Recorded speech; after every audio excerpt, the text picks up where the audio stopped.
Hey, what's up everybody? It's Lyds, and we're back for some more Thronebreaker, and last time we had a series of encounters that I really thought were going to send us into some kind of showdown with Gurnakora. It has not yet happened, but surely it's going to happen soon, right? And when it does, I'm sure something absolutely terrible is going to occur, but at least for now, we are right in front of this main quest location here, which supposedly is us just trying to find the castle. Now, maybe it might be worth checking to see if we have a specific note or something like that to remind us of exactly what we're expecting to run into here. Because if I'm being honest, I don't necessarily remember exactly. I think we heard something about potentially seeing Count Caldwell popping up soon, and so maybe there will be something with him. Or, who knows? Maybe I was under the impression Gurnakora was going to be some kind of side quest, although important one nonetheless. But maybe she shows up here instead. Who knows? So, I guess that's probably first thing on our agenda. We do, of course, still have the encounter here with the Nilfgaardians, which I'm hoping we can just go back to on a later occasion. Basically, at the time, it was pretty overwhelming. We have improved our deck a little bit in theory, although we are very much still fine-tuning, optimizing, and finding out how best to play our deck, given how we've made a lot of alterations recently. So, for that reason, if possible, it'd be nice to wait a little bit until we have a bit more practice, or maybe even just better cards still, and then head back over to those Nilfgaardians. So let's see what the deal is here. Okay, well, it looks like Nilfgaardian-controlled castle, or fortification of some variety. That's not surprising. Those, however, look like Nilfgaardian color, or at least on that guy, but the blue and the white is not Nilfgaardian colors, so I'm not sure what to make of that. Seems like some kind of mixture of Nilfgaardians and local forces of some variety, maybe conscripted by the Nilfgaard. I don't know. Only one way to find out for certain. Oh, hold on. Wow. Hold on. That could change things significantly. This is the first time we've ever seen this in the middle of an area, is it not? Every previous section was one continuous area. I can't think of any exceptions to that. We've not found one of the golden chests, that one that we had a treasure map for. So that's one other thing that we would need to do before we head through this area. We obviously had the Nilfgaardian encounter we were just talking about. All right, in that case, I guess our plan is going to have to change. I did not expect that in the least. I mean, at this point, this is what, our fourth or maybe even fifth location?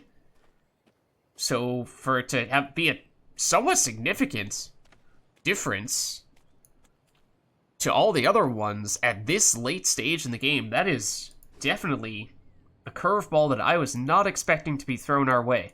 Okay, so, in which case, yes, suddenly the Nilfgaardians rise to basically the top of the list in terms of priorities. There is a notice board here, which usually gives us notifications for other encounters in the general area. We have obviously explored in and around that area, everywhere except for the battle here and this notice board, so I don't know if that means there won't be anything else here. We've basically found everything, or if there are things that only become available once you access the notice board. I would think that'd probably be the case, or rather, I think that would probably not be the case, so I don't expect there to be new things coming out of this that we have not already completed.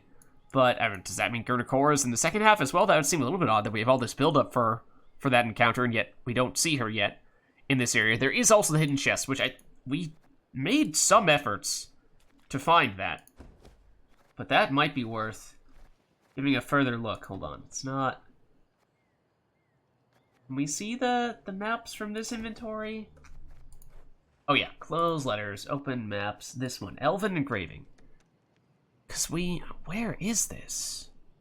Where is this? There's a pathway here. I guess we've not seen too many places with what looks to be a pretty open pathway. Okay, now, clarifying question, though. Yes, this area is split into two subsections. Oh, okay, I was about to ask, does that mean that this map is for this first half of the area, or is it in the second half of Ongren? Well, it said in that section that we have missed one golden chest, and I assume it's the one here that we've not yet found for the treasure chest. So I really think that means there is some place here that we've somehow not yet found. I mean, it could be. Is it even possible that it could be in that spot where the Nilfgaardians are? It doesn't look like the kinds of elven ruins that we expected in the area. It's like a pathway that goes east-west. Elven ruins around it. I mean, this is where we thought it was going to be, but this looks perhaps a little bit too swamp-like for that to be the case. But let's fast travel here. Just get ourselves in an area that we haven't been into for a little while. And I am not sure where that is. You know, if we do take on the Nilfgaardians today, then perhaps we can try to track down that golden chest on a later occasion, but I am growing concerned about our ability, or rather inability, to find that thus far, because we definitely do not want to skip out on those types of things. As we were saying, we need all the advantages we can get, given how we are not crafting cards and what have you. We need all the freebies we can get. Granted, we, for all I recall, we may have purchased this treasure map. Don't remember how exactly we acquired it. So this is the general area that we were most suspicious of previously. I think there might have been a golden chest over there. Do all golden chests, after you find them, remain visible even after they've been opened? I don't remember. So this spot around here had just a significant amount of elven ruins, which is what made us initially suspicious before we got here. Just, oh, hold on. What about that? Second of a look at the map. So there's a tree here. It looks like a relatively large rectangular elven structure. And there are not many of those in this area. You know, beyond this general spot here, which I thought we were reasonably thorough. But maybe it's worth a quick double check. After which, you know, we can look around a little bit in other locations, but yeah, I mean, there is a golden chest here, so that answers our previous question. Yeah, I thought there was a golden chest in and around here somewhere. Now, there have probably been some times where the golden chests have been relatively close together, but and this would be pretty darn close. Like, this is where the encounter with the, what was it? Some kind of gigantic beast of some variety. I forget if it was a dragon or something else, but I mean, not seeing anything here. Not seeing anything here. So and we have not only just checked here and now, but previously did a pretty extensive search in that area. So where else could it be in that case? Let's just check, because we've not spent much time in and around here, so I'm wondering if... That's another golden chest, though. Again, it seems unlikely that they would be really close to each other. Not that it's impossible, but... I mean, that really does not look like any... Like, it couldn't be anything other than elven ruins, you know? Like, the palisade walls, we see a lot of those, but it doesn't look like that kind of area.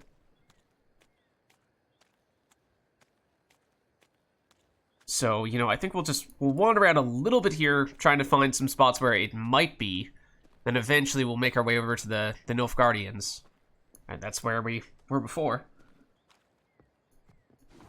Huh.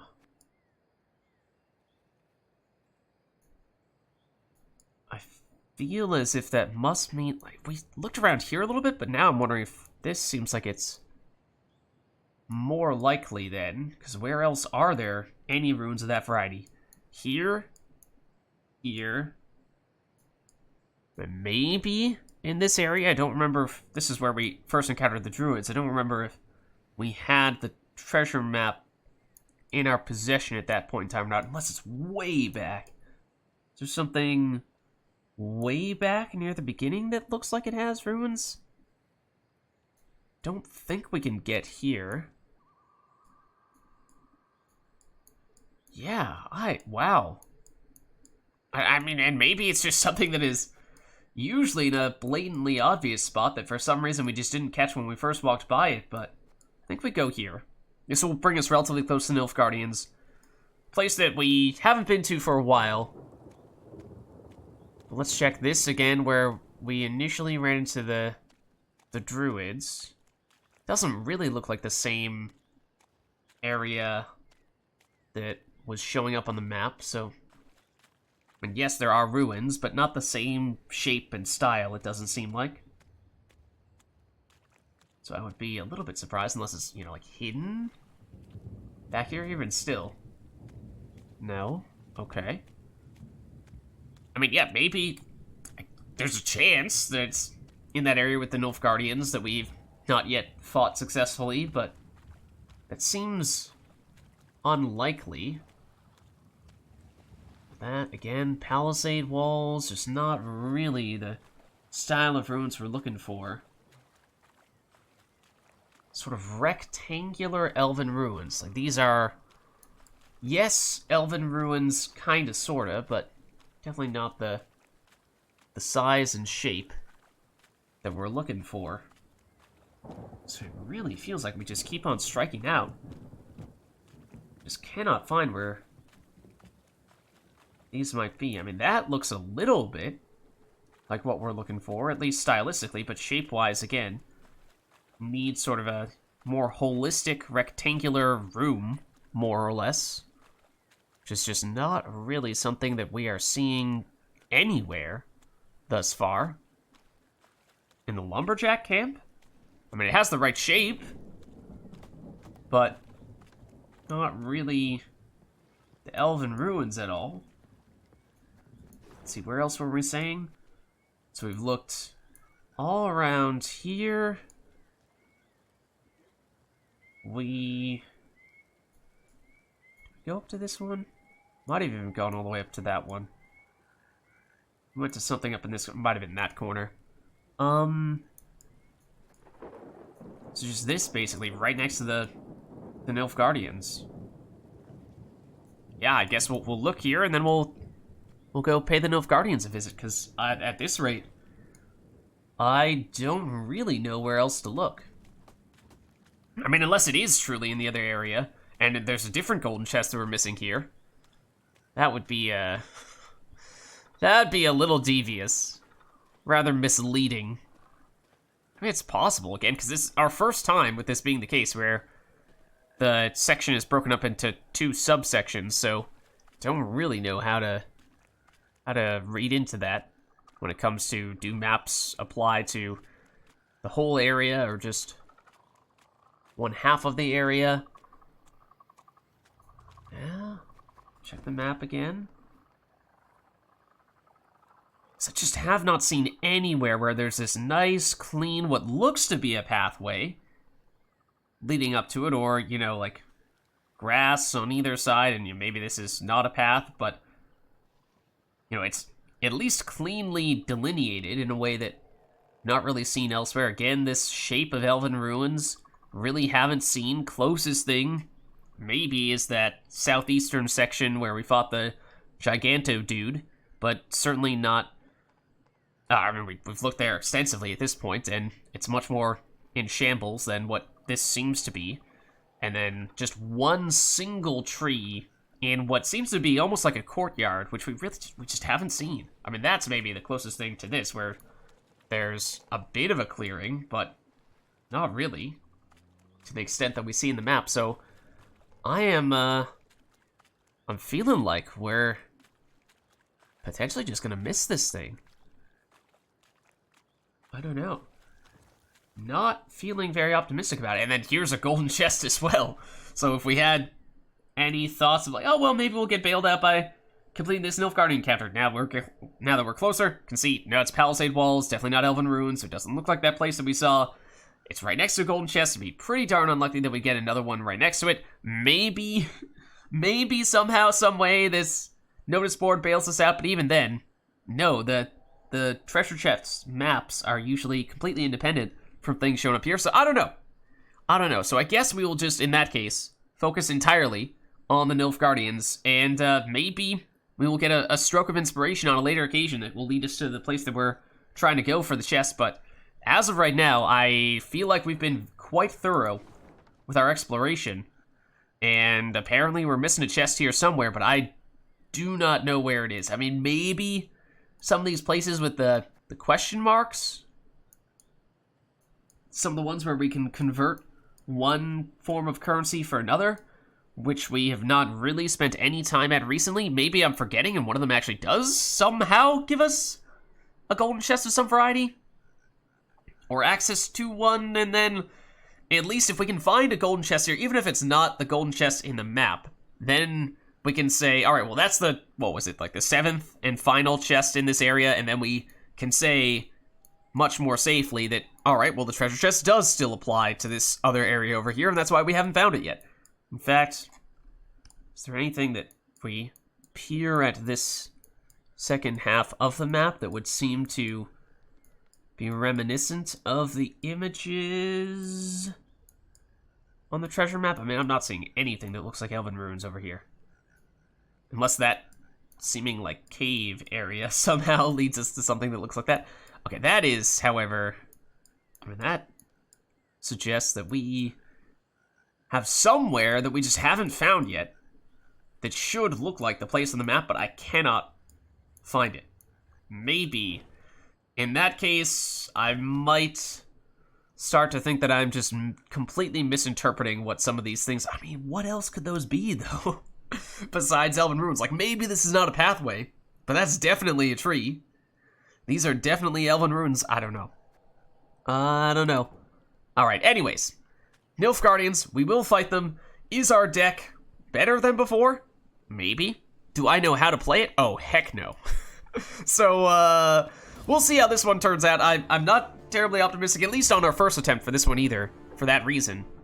But, like, maybe, do we get a random golden chest just dropping from finishing this encounter? That might have happened, actually, on some occasions, so maybe that happens, and then that's our final chest in this first half, and then we may not have been able to tell, but maybe there is an area that is actually the spot where the treasure map chest will be in the second half. I don't know. I don't know.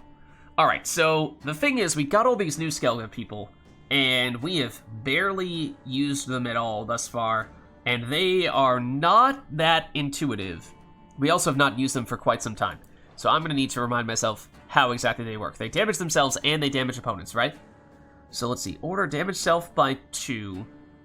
Oh no, damage self and to enemies by 3. Okay, so in total, that's more damage to enemies than it is to self. So in that way, you are getting some value out of the order ability. Deathwish strengthen other Skellige allies in deck, or in hand, deck, and on the battlefield, notably not in the graveyard, by 2. So basically, if you can sacrifice some of your Skellige guys, any subsequent Skellige dude will be stronger. So you kind of want to throw them in there very aggressively and use those order abilities very aggressively. And you're a little bit different, right? Force an enemy to damage Disgraced Warrior by its power, which basically means that, I mean, the enemy is attacking Disgraced Warrior and dealing damage to Disgraced Warrior before Disgraced Warrior damages the enemy unit. So Disgraced Warrior is taking more damage than your opponent is. But if Disgraced Warrior gets destroyed, it strengthens all of their Skellige allies' hand, deck, and on the battlefield. Same criteria there. By 2 is the same number? Same number. So, I mean, higher base power, yes, but definitely a worse order ability unless you are just trying to find a way to activate that Death Wish and empower any and all subsequent Skellige cards, in which case you are actually a little bit more efficient at doing that. But that's kind of what I mean. That is really unintuitive to find out what the most effective way to use these guys is. But we do then have the much more obvious Dagger 2 Blades. Play all Skellige units from your graveyard. So you kind of want to play all those bronze Skellige cards. And I guess that doesn't say bronze. It says just all Skellige cards. So if we play Patricide in round 1, we can still bring him back in a later round. He is very good because damage an enemy unit by the total number of enemy units. And these guys, if I remember correctly, when we were fighting them previously, had a lot of units, and they did tons and tons of boosting and armor, including one of those cards that gains armor or boosts, or possibly both, when we use orders, in which case Patricide is going to make them a little bit stronger. But, you know, that damage might still be, from the order, might still be more than worth it. So that can potentially be very good if they have a lot of units on the board. So, I think that means... Ooh, and they do have a lot of boosts, so Infiltrator could be very useful as well. And Infiltrator plus Alchemist in general is very effective. Ooh. Choose a card with order, give it 1 charge. Let me just double check. Does it have to have charges? Yeah, you can basically just reset an order. It's been a while since we've had any reason to use Xavier. So, could use that to reactivate Patricide. He does have cooldown 1, but I mean, that, which usually is for orders that are relatively weak. But no, that is potentially a huge order ability, so that could still be worth doing. That's a deploy ability. All the Skellige guys have that self-damaging order ability. Not really sure that's going to have the value that we're looking for, though. So yeah, I mean, I think it's really for Patricide, if we could get him, is the highest value on that. Otherwise, Isbell, we've seen before, is not really that effective when it comes to resetting her ability, because when you use it, it sets the number back down to 0. So, not that Isbell is a bad card, it's just not... We have a lot of different things here, and they don't really synergize well with each other. We have a few Skellige cards, we have the Infiltrators plus Alchemists, we have Isbell, who is strong, but we generally want to wait to use her until the very end of the match, and this is a 3-round match. And we have Xavier, who is potentially very good when combined with Patricide, but only when combined with Patricide, and we don't have him right now. So what I mean to say is this is a really, really awkward hand, and similar, and probably what the kind of thing that we would expect when we have not really optimized what we're going for here just yet. I think we have to dump Xavier. This is exactly the card that we wanted to combine with Xavier. Lovely. Okay, well, it does mean we have more Skellige cards to play in round 1, which in general makes sense if we can get Dogger in a later round. So we could go for these 2 guys and you, and they might still have enough damage to destroy some of these guys as well. We can use Tainted Ale to power somebody up in anticipation of using the Infiltrator, and then use Alchemist to get another card, the same power of the Infiltrator. Problem is just that, I mean, I guess we could do one, we could play just about everything except for Isbell. We really don't want to play Isbell round 1. At the same time, I don't really want to mulligan her, because then we risk not getting her in a later round, which is not really something we want to do. Honestly, I might consider dropping Northern Wind. It's potentially a good card when they have a bunch of units on the board, yes, but mostly when they have a bunch of damage units, and they do a lot of boosting. So not necessarily sure we're going to get great value out of this, and, you know, we just take our chances on drawing it later. And in return, we would like to get another Skellige guy, or a Dogger, which I guess would be another card we'd want to wait for a later round to play, just so we can guarantee we can replay Patricide and these guys as well, maybe after they've been empowered a little bit. Let's try it. Okay, I think that's still better. It's a long-term investment in getting the Skellige guys as strong as possible. Let's roll with this for now. Okay, so we are going first. Did we swap? We did swap our leader ability. Oh, hold on. We changed so much. Shuffle an ally into the deck. Play 2 cards from deck. Trigger all allies' loyal abilities. So the theory here is you're trading 1 card for 2 cards. So in that way, it should be a net positive. It also potentially means that if you have something that is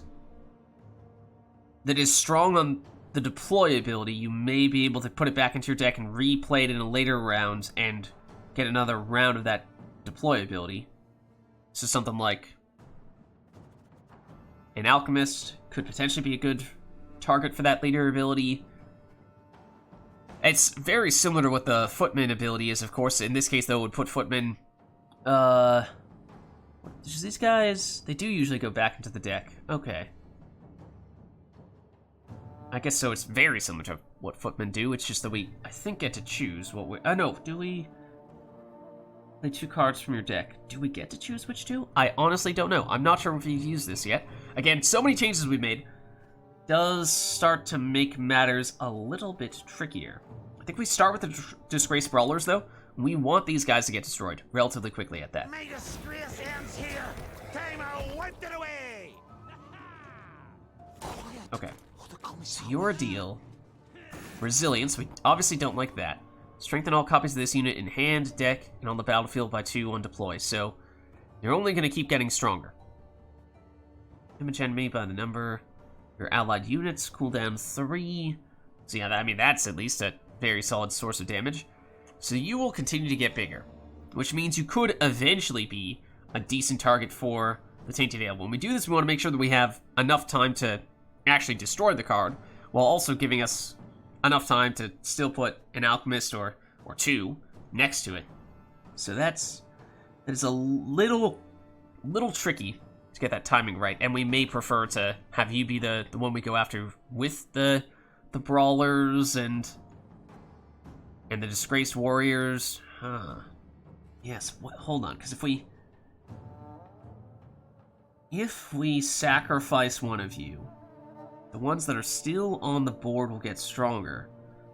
But the ones that get sacrificed will not have their base power improved at all, because they will be in the graveyard when that Death Wish triggers. Okay. Just trying to figure out how the heck to use these guys properly. Think I'm a beard. But again, the earlier the better, I think. It's the safe thing to say. After 1 turn start, summon a copy of this unit from your deck. So they're going to flood with a bunch of those guys. So, unless we get rid of you very, very quickly, which I don't realistically think that we can do. I mean, technically, is there any reason not to just play Patricide almost immediately? And yes, they might target him with their leader ability. That would potentially be the only reason. But he has the cooldown that comes back every single turn. Yes, it's going to be relatively weak at the beginning, because they aren't going to have that many units, but there's no... I mean, it's just a few more free turns of damage, right? He's just a pure engine in that way. So I guess you do still play him now.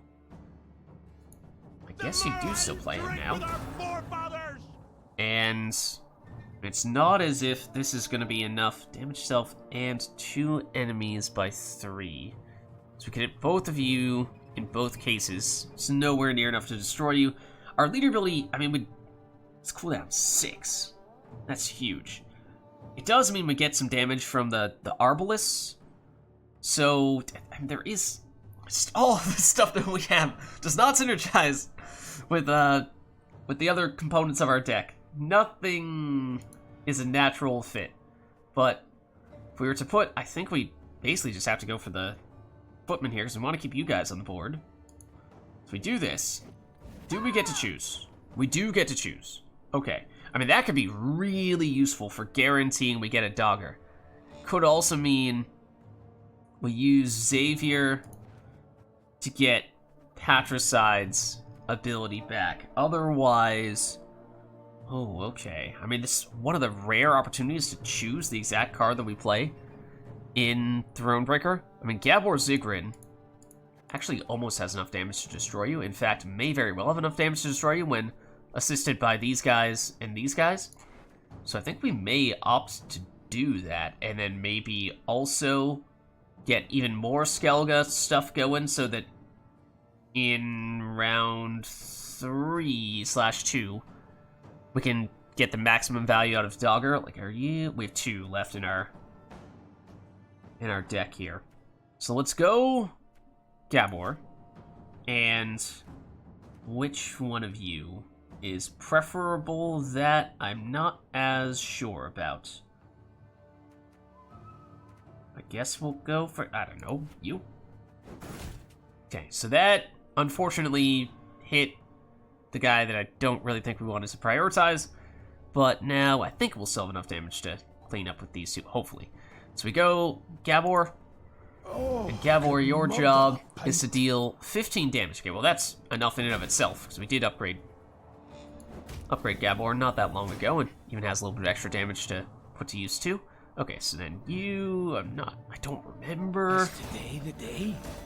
If our opponent has stuff that, that damages everything in a row.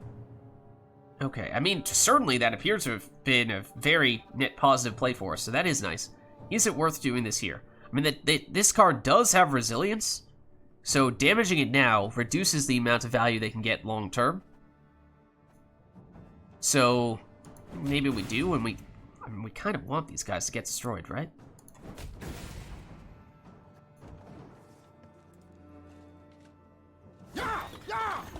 Okay, you're gonna keep on trying to summon stuff out. Now we have Patricide. Yes, the reason why, we were saying potentially get Savior. I did not do that, in part deliberately, because they don't have very many units right now.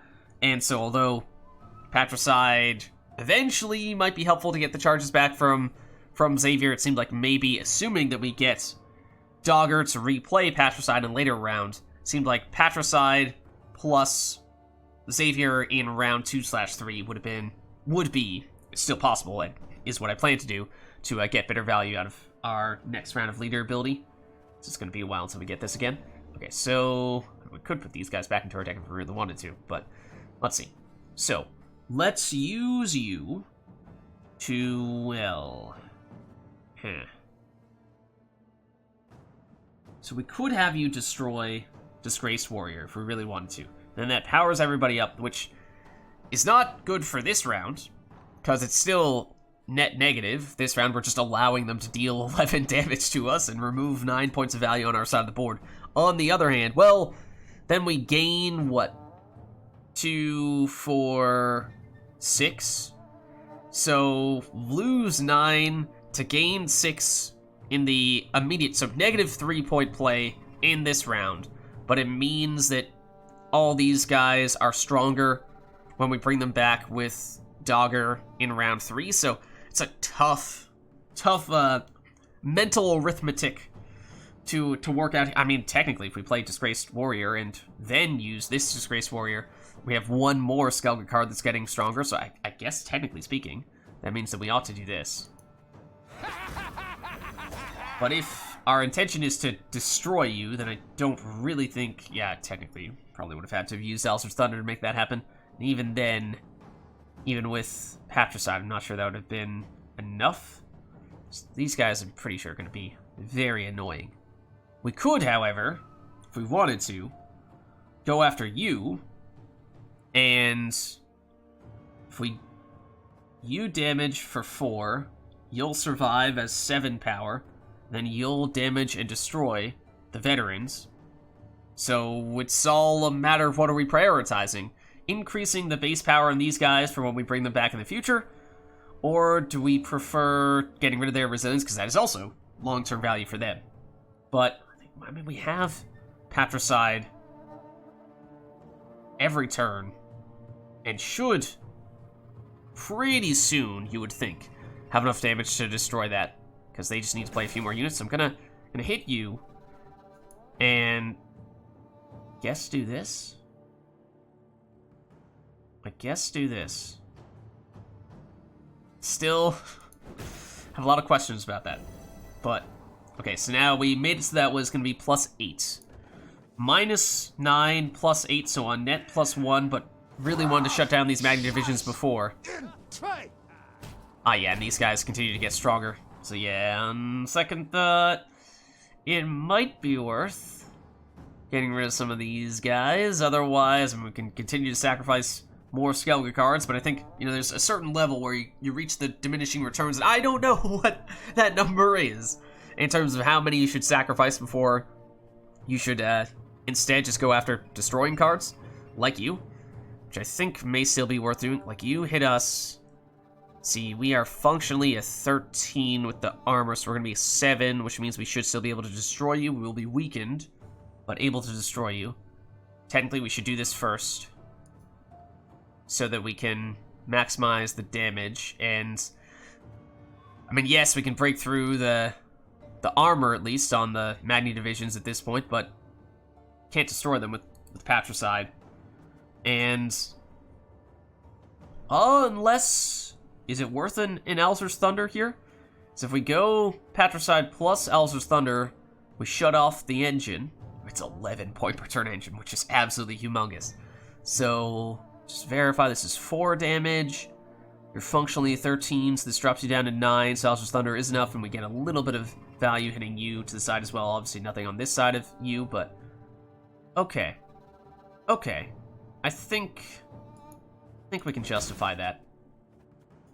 I do generally like trying to save the Alzur's Thunder, see if we can get a really good target for it, but I think this is still certainly not bad. And then let's get rid of their resilience here.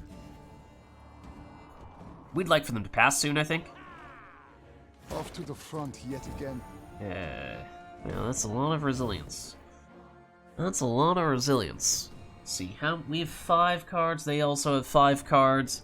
So they could play one more and pass us, which is not great. Not great. Don't particularly like that. Okay. In which case... I mean, we do still have the Tainted Ale plus Strays Infiltrators combo. That does take a long time to power that up. Or at least a long time for this turn timer to activate. And so we can get caught with ourselves having committed this card without actually getting the value from it if they pass soon after we play this. And that could hurt a lot. You're up at 28. But otherwise, we don't have much value from these guys. I mean, assuming they have another Darelin Veterans, they play that, they immediately pass us on their next turn. They have huge carryover, and they basically automatically win the next round. Or if they don't automatically win the next round, the number of cards we're going to have to play to catch them is such that they're going to have huge card advantage going in round 3, and they'll win round 1, we'll win round 2, and they'll win round 3.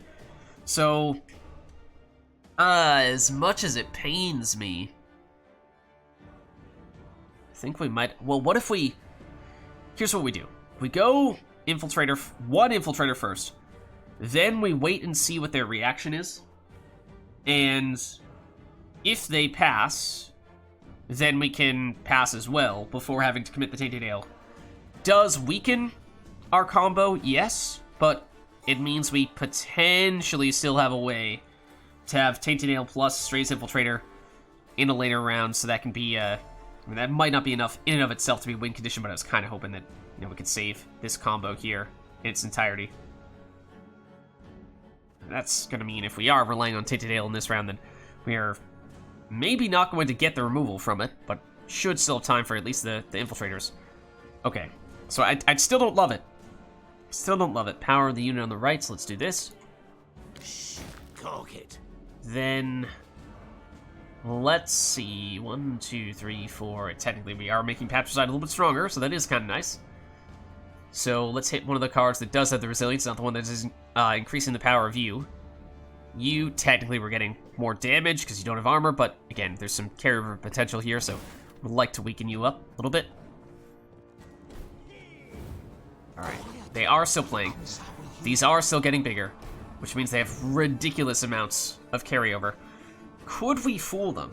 How smart is the AI? If we pass now, that means that this Infiltrator is going to come back to our side, and it would be strong enough for us to catch them, I believe. I think we might need to go for that.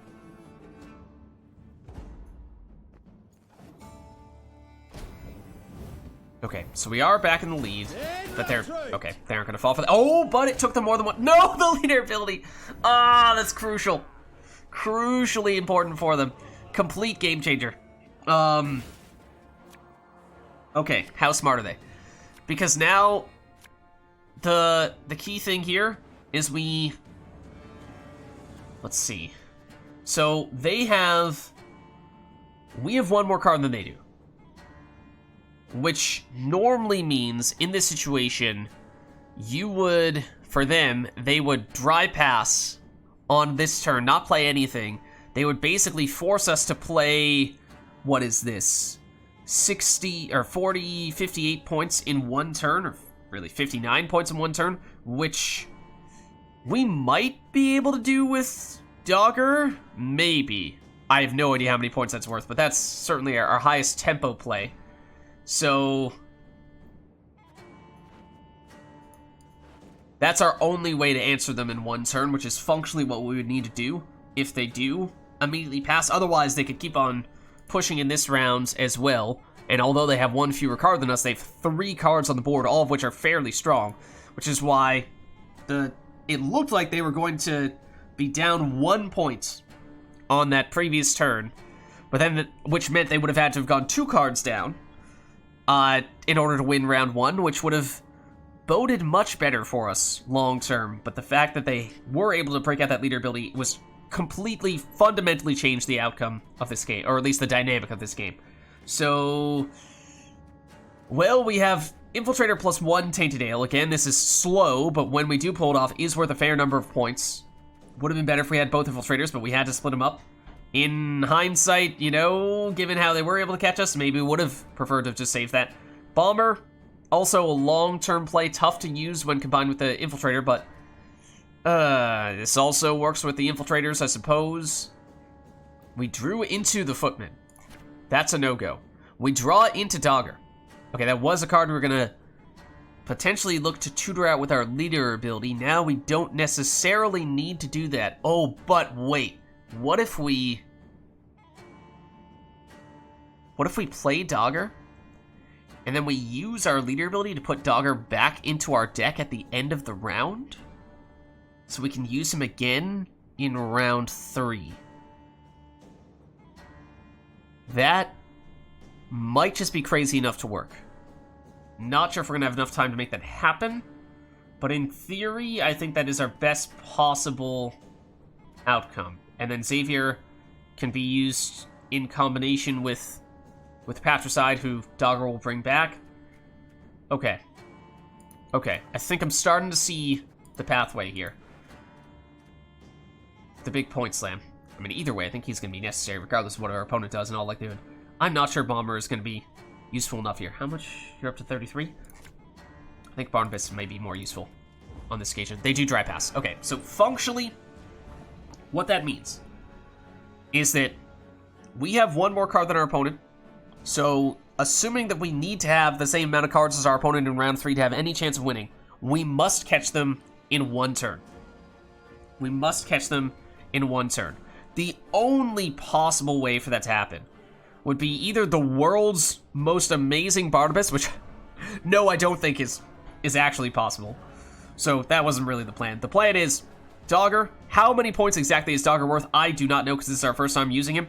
If we pass them by more than 11 points, we then use our leader ability, or actually, no, we should still be able to use our leader ability on Dogger, because we can replace him with a couple of other cards from our deck, and even if we're losing 11 points on the board, we should be able to get some other things out there. Okay. I think I see the line. I see the line. It's Dogger. We get all these guys. Technically speaking, they do gain 1 power just from getting replayed. Exactly how many points are they worth, though? Enough, I think. Enough. Okay. So we are able to catch them in 1 turn. Now what we do. Because Dogger is, as you just saw, an amazingly powerful card for us, we then, on this turn, use our leader ability to put Dogger back into our deck. That way, we can get him back out in round 3 and reuse him to regain this 70-ish point play. So we do this, and let's see, we need to be careful of our math here. Well, actually, anything should work. So we're up by 12 points. We're going to remove a 12-point Dogger. And basically, as long as we put anything on the board that is worth at least 1 point, then we'll still pass them on this turn. So I think what we'll do is just get our lowest value cards and remove the risk of us drawing into those in round 3, which is probably going to mean that the Footmen will be the cards that we get out here. So let's do that. So we go leader ability on Dogger to put him back into the deck. Okay, that visual effect was a little scary because it very much looked like Dogger got destroyed. Are you allowed to replay the card that you put back into your deck? I think you might be able to, which is ridiculously strong. Okay, I'm starting to believe in this leader ability. I'm starting to see how we can put it to good use. Technically speaking, actually, we get a Disgraced Brawler. We get any other Skellige cards not named Dogger out here, so that they go into our graveyard at the end of the round, which means when we play Dogger in round 3, he's stronger. It's basically just a free 7 points, since you're going to go up by 1 when we play you. So this is one of them, and then we use the Footman for the other. It's... Wait, what's that? Worth even more? Okay, I mean, it's a free 9 points in that case. Works for me. So yeah, we're already in the lead here. Okay, so we were able to catch them in 1 turn. So that's critically important because that means we're going to both draw up to 9 cards in round 3. Are we going to get our leader ability? We should get our leader ability back in time. We should get our leader ability back in time. The downside, I guess, would be that it's going to take us a while to get our leader ability off cooldown unless we have to draw into Dogger here. And we will draw into Dogger here. Okay then. Okay then.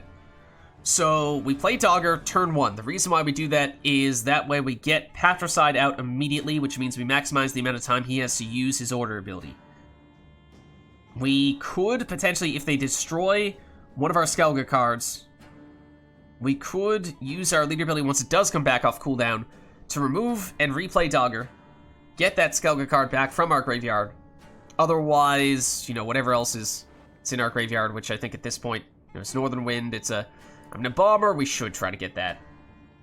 Should try to get that early. It is going to be somewhat difficult to synergize with the Infiltrator, though. So we might just stick with this, to be honest. We have a first turn play. It is probably a second turn play. Then we can start going into the Tainted Ale, Strays Infiltrator, Alchemist stuff. Barnabas somewhere around there. Oh, we do want to get Xavier down early. I mean, that's probably a good thing, because if anything, you know, delaying these further is useful, because that gives us more time to see if they're going to power up one card a whole lot. And then Isbel is second to last. And Barnabas might be last, in hindsight. Or on second thought. Okay. I'm probably not going to remember that, but let's stick with this. So, it is definitely Dogger first. Then we get, again, they're going up by 1 base power, so probably didn't even realize it at the time, but this Valmir's Horn is actually very synergistic with Dogger, and this leader ability actually is very much so as well. Come on, kill me! And at this point, their base power is getting high enough that, you know, this Disgraced Warrior may have some interesting value, where it's not just about him getting destroyed. I mean, we have enough Skellige cards on the board that may be a factor, because that would power up a whole bunch of other people, but he may be able to hit back for a decent bit of damage. Yeah, I don't remember, again, to what extent they can deal damage to us based on, you know, the number of units we have in a row or anything like that. Is today the day? But I mean, this also... Don't need no weapon! You have damage, you have damage, you have damage, you have damage, you have damage, you have damage. We can get you to have more damage with you. So if they play something that is an engine early, we may be able to answer it fairly quickly here. So 86 points in 1 turn. Okay, that is a card that the earlier we answer it, the better. Because it is 11 points per turn if we don't do something about it. So last time we used Gabor to answer the first one. This time, 2, and you're functionally a 13. 2, 4, 6, drops you to 7. At which points we can weaken you a little bit further with Patricide, and it should get us to the point where these Disgraced Warriors, yes, they're gonna get hit, but they should be strong enough to hit back and take you out. I mean, again, there's potentially a case to be made for deliberately destroying one of these, but because we just have so many. In fact, hold on. 1, 2, 3, 4, 5, 6, 7 Skellige cards on the board. If we destroy one of them, we'll have 6, which means strengthening all of them is worth 12 points. So if we destroy you, we lose 11, we gain 12. I mean, technically that is a net positive, but this is 11 points per turn. So that, I think, still has to remain the priority. So let's do this first of all. And they may help us out with some of this destruction. Also, apparently Oh, and 2 enemy units by 3. Okay, I still think it's worth hitting you. Also, you're low enough because I misread this and thought it was 2 damage. We are going to be able to much more easily take care of you. So you do that. You do... If we played a card... We've not played a card this turn. Okay. In that case... we could... What were we saying? We want to probably save Barnabas. We were saying probably a relatively early Xavier. Probably and a bomber. And I'm not really sure I want to take the chance on the bomb, rely on the bomber to be the thing that takes out the Magni division. So for that reason, might wait on the bomber a little bit. I think this might just end up being a Xavier, although I don't think we're actually going to use him on this turn. Because... Fear not. We shall achieve our goal. Patricide's order ability is going to get stronger the longer we wait. So, of all the turns to choose to give him charges, I don't really think this is it. We could actually give charges to these guys, which is kind of interesting. But, okay. So, we'll go for the weaker one here, because it's already enough damage, and, you know, you might get destroyed by their damage later on. But there we go. So we've turned off their 11 damage engine. Or 11 point per turn engine. Discipline. That is what you folk lack. Whenever an enemy unit appears on the range row... Ooh. Strength itself by 3. Whenever an enemy unit appears in the melee row, boost all units in hand by 1. Okay. So, I mean, we already have a lot of units on the board. That is one potential downside of our Skellige Swarm setup here. But we could, potentially, try to load up the range row, get this guy to be really big, and then that could end up being the target for Tainted Ale and Stray's Infiltrator.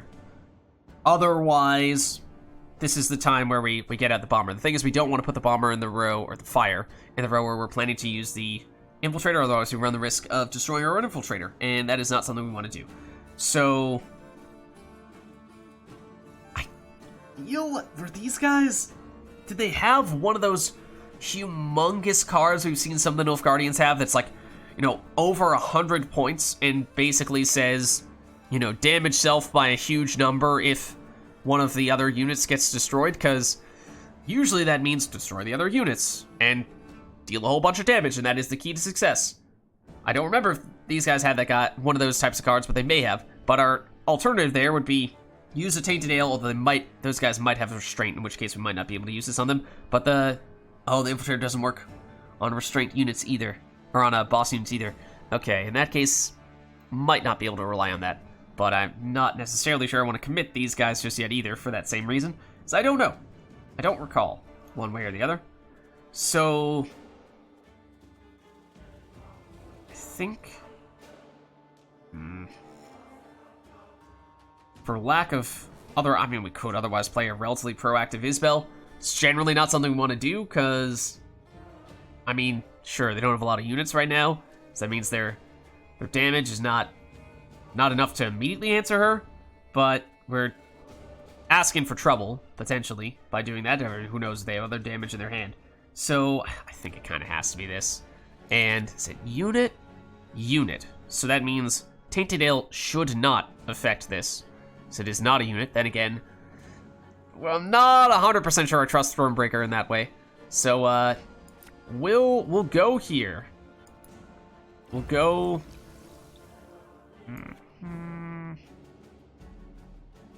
Yeah.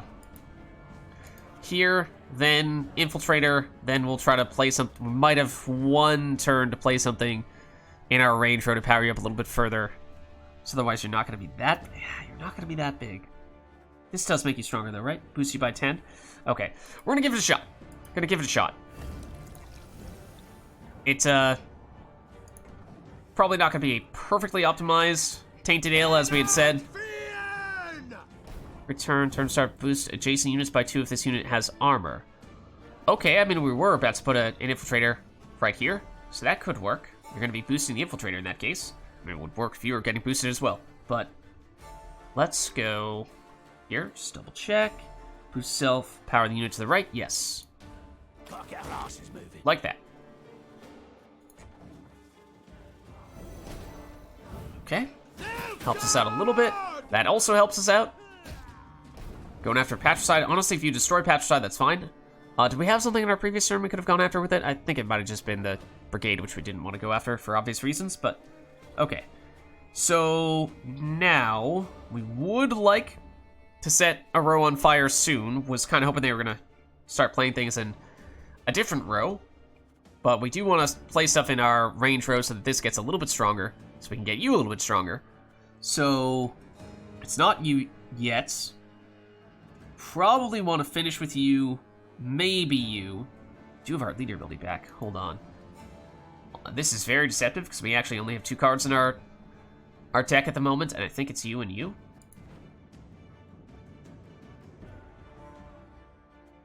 And if so, who would we put back? I mean, I was thinking, well, we could put someone back to replay them, but Dogger is not really helpful for that purpose. Does it have to be a unit? An ally. It does not say a unit, for what it's worth. I'm not sure. Then destroy self.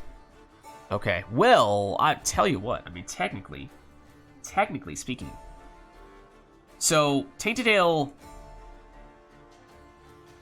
if we put it back into our deck, you're already marked. Will you still get destroyed if we get rid of Tainted Ale, or do we put Tainted Ale back into our deck, replay Tainted Ale, use it on you again to make you even stronger? I don't know if that'll technically reset the timer, or if it'll still be a timer of 1. But that is an intriguing thought. One that I'm kind of interested to explore. And this also would give us an opportunity to throw in a few more cards in the range row, which is in our range row, I should say, to power you up right before you come back. So I think that is actually the right play. Okay, we can't do it though.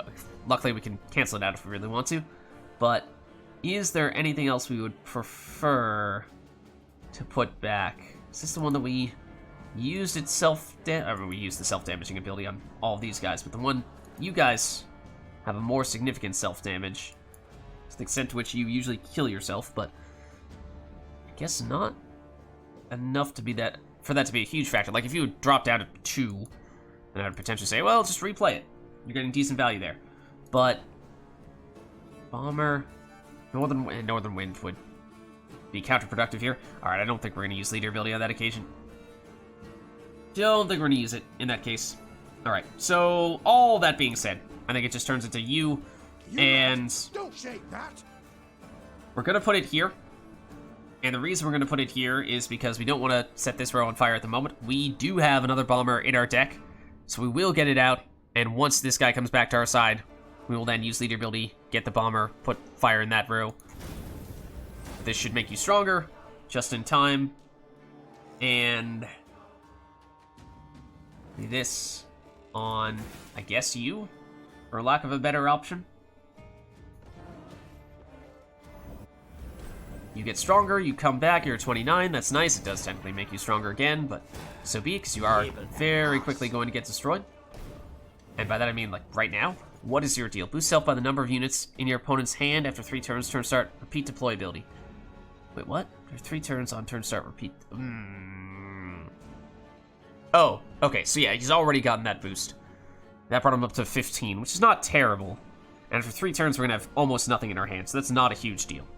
Okay, so now I think what we want to do is we want to set things up for getting boosted by the Infiltrator, which means we're probably going to need to move you to create some additional space.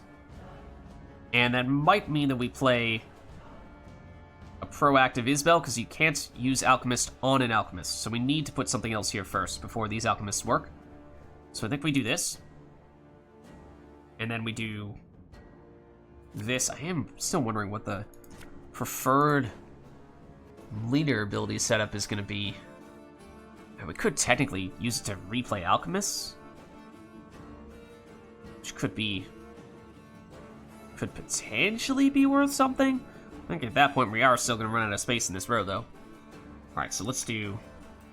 Oh, you are also going to get stronger every time we do that. If we hit you, you have a lot of armor. Wait, no, is it you? Oh no, we destroyed the guy who gets boosted when we play something in the range row. You just boost adjacent units. I mean, granted, you have a whole lot of them. But if we get rid of your armor, then that doesn't happen anymore. Granted, I'm not really sure we have enough damage to take that armor. You only have 4, though. Okay. Okay. I think in that case, we'll do this. We'll do that. We could reset Patricide's ability and then use leader ability to get Xavier back.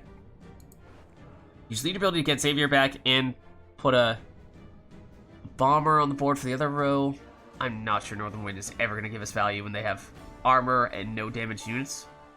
Or very few damage units. Yeah, okay. So I think it's leader ability on... Oh, well, first do this.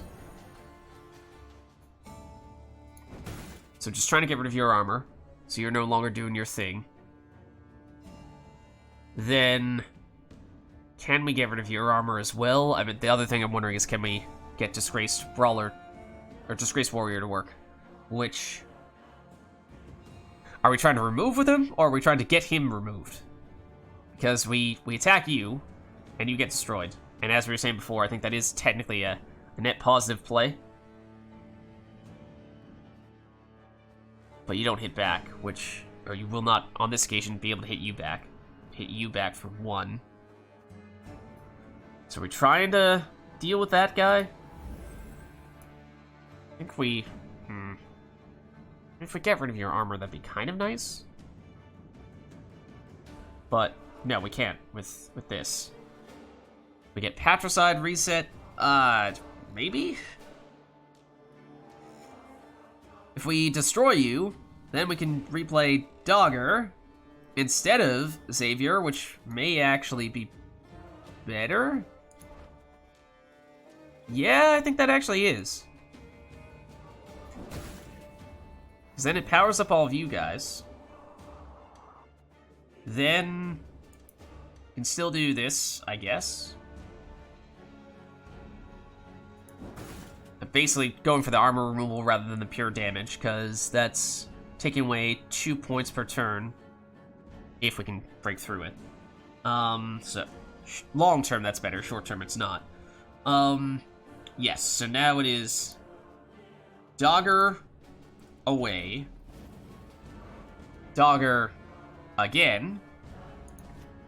Yeah, in truth, I think you just get really aggressive with those Disgraced Warriors, deliberately taking themselves out and using your leader ability to replay Dogger and get them back, and they're going to be stronger when you bring them back, or they at least 1 point stronger from our horn, right? So okay, I'm starting to see it. Then I think it's bomber for the other one. Okay, so it's this. Ludicrous. Give me some of that. Then we get you back. Case could have been made for putting someone over here, but I think, you know, the bomber is at 6 power. Not a bad option. Or should it be 7? So now we can go straight into an alchemist here. There's been a mistake. Just double check. I'm no mage. You'll see unit on its left. Yes.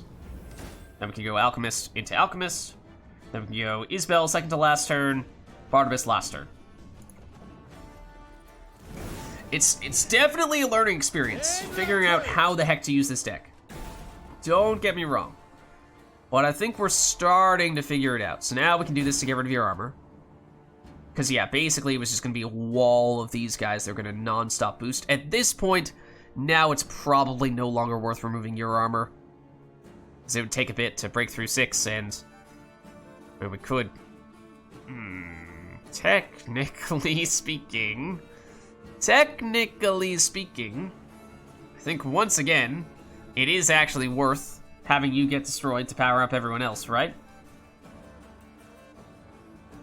And that actually could be another creative use for Xavier, is then, you know, keep on bringing someone back, one of the Disgraced Warriors back, using leader ability, Dogger, bring it back from graveyard, and then reuse order ability and just go to town with this. I mean, okay, there's so many ways to play this type of thing, but I think you do that, and then we just continue to boost all the Skellige cards, because on net that is a positive play, I believe we have established. So we do that. Then this turn is next Alchemist. Greetings.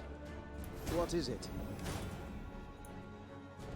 And that's why you can make a case for using leader building on Alchemist as well. Off to the front yet again. Okay, your resilience doesn't really matter that much. They will get stronger if you have more of those guys, but now we're just going for damaging whoever does not have armor, basically. I mean, technically we do have enough damage to break through that armor at this point, but it's probably still best to just get the full value, because that's only 2 turns worth of this. 2 turns of 2 points, 4. They're mitigating 4. It's the same either way. It's denying 4 points one way or the other. Okay, so this is the Isabel turn, though. This is the Isabel turn, which we're gonna get leader. No, we're not get leader really back anyway, so it doesn't really matter where we play her. When will you One would think. Again, depending on if they have other stuff that I'm not remembered. But now let's go for, I don't know, because we don't have enough to destroy anybody, and I don't remember to what extent we could plan around what Barnabas may or may not give us. But let's hit you.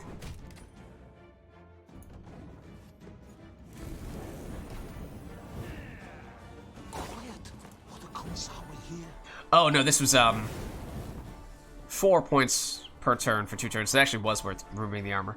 Forgot that's gonna boost both those guys. Okay, so now it's Barnabas. And also Isabel.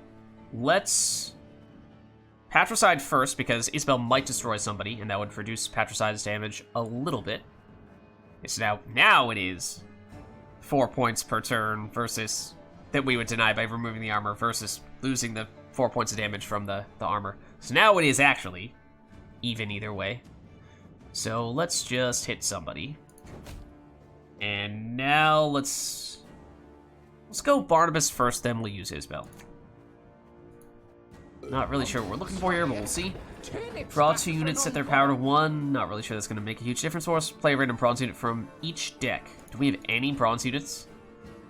I think Northern Wind is the only card in our deck right now. I mean, that might still be the best option. Transform a damage unit into a bear.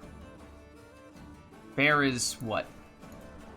22 points? That might still be the best option for us here. That's not amazing, but otherwise we're betting on one of their bronze units being really good, which, I don't know. I think we just do this. You're the lowest one, right? Okay. Then it's Isabel, and it's 84 damage. They only have 91 points on the board here. They do have some armor, to be fair, but this is gonna almost completely wipe them out. And the fire might finish the job. We're very close to it. So what is this last card? It is certainly not big enough. And there you have it. It has certainly been a learning experience, and I'm still not sure that we have mastered this deck by any means, but can definitely start to see the case be made for just how strong it may prove to be. So let's see what we get. Oh, what is this? What is this? Darkest nights, darkest dreams. Cheeks are split with bloody streams. It's poetry. Neath the depths our mistress waits. Oh, it's totally Gurnacora, I think. Drunk on terrors, her appetite sates. Strength she saps, muddies the head, lures you in, kind words she said. Then swamp you enter, to find your end. Rejoice for now, you've yet time to spend. Definitely a warning about Gurnacora, I would have to imagine. Don't you worry, we have already been on edge for quite some time. Now, here is the notice board that, as I was saying, given how we've already explored the area, I feel like this is just not going to tell us anything that we didn't already know and probably already seen and completed any encounter around here. It may be worth double-checking these points of interest here before we head out, just to be absolutely certain there isn't anything else that we'd still like to do there. there is still also that golden chest, at least from the treasure chest, that we've not yet found, or if not that, then some other golden chest that is hidden somewhere that we've not seen, which it is warning us we need to do before we initiate this main quest and take ourselves to the other side of Ongrin. So that will remain a question that we will have to see if we can find an answer to. But I think this is definitely a good place for us to wrap up here. That was an encounter that we waited a very long time to do, and I think we saw the new deck. Yes, it's definitely going to take some getting used to, but when used correctly, and I'm not necessarily sure that we did everything perfectly, I'm sure we didn't in that previous encounter, but it can be very, very effective. So thank you all for watching, hope you enjoyed the video, and I'll catch you next time.